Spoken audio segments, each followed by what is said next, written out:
الدولي المغربي بلال الخنوس ولا محط اهتمام ديال بزاف ديال الفرق في هذا الميركاتو الصيفي من بعد الموسم الاول ديالو مع ليستر سيتي اللي انتقل ليه الصيف اللي فات قادم من جنك البلجيكي.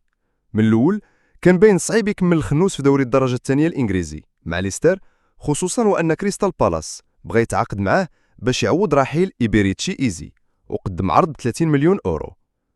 لكن ليستر رفض العرض حيت طالب كريستال بالاس يخلص اكثر من 50% من القيمه دابا، حيت عنده التزامات ماليه مع جينك كتوصل ل 15 مليون اورو. وحسب فوت ميركاتو ليستر باغي يصدر الخنوس للسعوديه، بالخصوص مع اهتمام الاتحاد بخدماته باش يجيب مبرر اكبر.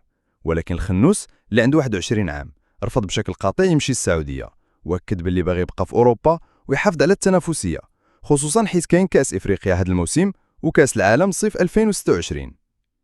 وليد الركراكي لمح ان كاين مشكل بين الخنوس وليستر وقال ما غندخلش في التفاصيل، ولكن الخنوس باغي يخرج من ليستر، فين غيمشي باقي ما معروفش. الازمه بين الخنوس وليستر بانت كتر مع بقاء 3 ايام فقط باش يسد الميركاتو، بحيث ما دخلش في لائحه ضد تشارلتون في الجوله الثانيه، واليوم ثاني ما كانش في اللائحه ضد بيرمينغهام في الجوله الرابعه من الشامبيونشيب.